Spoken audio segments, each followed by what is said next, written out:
to clarify something about the way that I'm using the language. When I talk about the recognizer, the part that is recognizing that experience is occurring, I'm not talking about this recognizer in the same way I would talk about a angry part of self, or a lonely part of self, or like an inner child or inner adult, or like a transactional analysis sort of framework. I'm not talking about a self that is the product of a bunch of little selves inside, at different levels of development and so forth, like you might find in some psychological models. When I talk about the recognizer, I'm talking about an essential state of being that can only be experienced. I'm just using the term recognizer, not because there is a recognizer that exists, but because it's a convenient languaging. It's just a convenient languaging. We have to be careful whenever we create a subject-object, something is recognizing something else. Whenever we have that happening where, A is recognizing B, then there's a third thing. There's something that's recognizing that A is recognizing B. So whenever we have a subject-object phenomenon, we've moved away from our essential experience. We've moved away from our essential field of being, and now we're starting to identify with the objects that are arising within that field of being. Object A, object B is now being observed, and we are starting now to move away from our primary experience, excuse me, and we are in danger of getting lost in that web of different, of the different perspectives and viewpoints and all the kinds of things that happen within the when we move into the experiential layer, when we're in the consciousness layer, consciousness has that, remember that equanimity, it has a kind of omnipresence where the consciousness is all-pervading in our experience. There is no experience without consciousness. So the consciousness is the container in which experiences are arising and appearing and disappearing, arising and dissipating. When we enter into when we start to use language of the subject and object, we start to lose the awareness of that fundamental field, and we start to identify with specific points, specific positions, and our experiential world. We start to enter into the experiential world in a way. It's not inside of consciousness. We can call it a misidentification. We start to misidentify with point A or point B, or one idea or another idea, and so forth. That I want to say, not descendants or ascendants, because it's the wrong set of metaphors, but in any case, what I'm trying to get across to you is that whenever we have, we take the self, we have a part of self, we have a separation, right? That's where we're starting to fragment. And the feeling of unification, the feeling of what we really are, that all, I want to say all persuasive, but that omnipresence, that consciousness that is, in which all of this, all of our thoughts and all of our ideas and all of our sensations and all of our experiences occurring, we start to lose that, and we become the recognizer, or we become the angry one, or we become the sad one.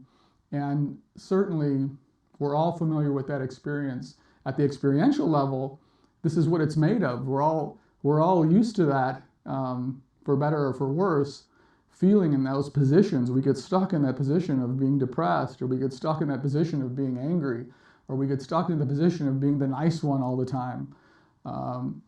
We forget our essential selves, and we start to identify with these positions, experiential positions, that are part of, at the root of it, they're part of the separation process. Let me see if I can make this sense, if I can convey this, how it happens, is that once we lose the expanded state of our consciousness, and we identify with the position, and we experience a distance, it feels as if A is I'm here and B is there. There's a spatial distancing and a separation. An experience of separation happens in those focal points when A and B are here. This motion, if you can feel that inside you, I don't want to give this to you as an intellectual thing. See if you can feel that sense of separation that happens when subject and object appear. In that moment, in the very moment of that appearance, is the beginning of that sense of disconnection, the sense of loss, the sense of loneliness, of isolation, of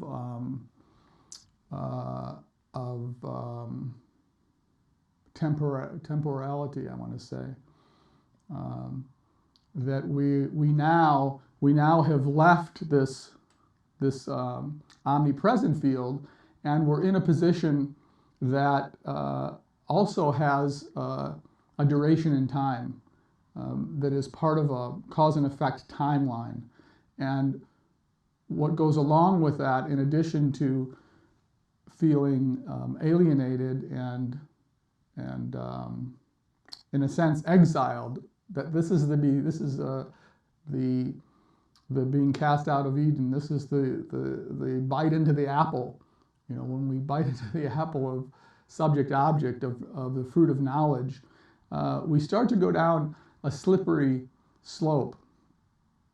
So I want to remind you of those levels of the consciousness level, the experiential level, and then this narrative level, and how the experiential and the narrative start to create a storyline in which separate entities are acting on the stage, on the divine stage, and in that loss of consciousness and in the misidentification of the drama of those things, we get into all kinds of problems.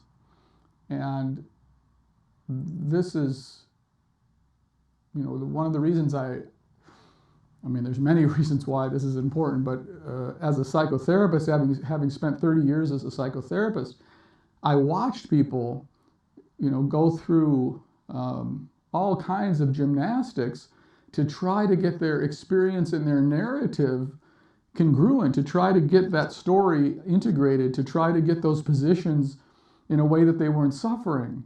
But the problem is that as soon as we enter into the separation, we start to suffer. As soon as we forget our essential nature, of course, now I want to be clear about this as well. It's not actually that we're suffering. We start to experience suffering as if there's a separation. There is no actual separation. Consciousness is the same. Remember, the consciousness that you are born with and the consciousness that you die with are the same. Consciousness isn't affected by these things. However, because we've misidentified, we start to imagine the separation even when there's not a separation there. And let me see if I can explain that. That's a bit like a child that feels that it's been rejected, or it's done something bad, or it's it feels a shame, when the parents don't feel any shame. The parents are loving the kid and feeling very sweet towards the child, but the child feels as if they're not good enough, or they want to hide, or they want to get under the blankets, or not show themselves. So it's a little bit like that, in the sense that maybe that's not the best metaphor, but it's in the ballpark there, that there's a sense of separation that causes us to suffer, that makes us believe that we're at a distance, that makes us believe that we're separated from the source of the universe, or from the beloved, or from whatever it is. But in actuality, that separation never occurs. The fragmentation never occurs. So take a moment to feel your way into that all of our suffering, all of the suffering that you have and I've experienced in my life, has not been actually there. It's been the product of the misidentification of feeling and imagining that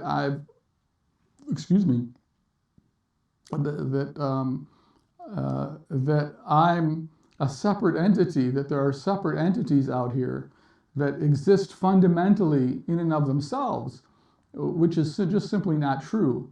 There's a unified field of consciousness in which all of these things are arising. So there are variations in the phenomenology, but there's no separation in the phenomenology. I mean, there is in this phenomenology, there's no separation in our actual experience. If you meditate, if you notice, all the feelings that you have are within consciousness. There's nothing outside of consciousness. Consciousness is the water in which we humans swim. It is what we are. We are the water. We are this. We are the medium and the message. And that's something that language, because language is not designed for describing unification. It's designed for making distinctions, contrasting and comparing and separating out and locating. Language itself becomes a tool that is not useful for you. In fact, you can't, you have to practice these things. You have to develop your sense of consciousness in order to understand what I'm saying, and in order to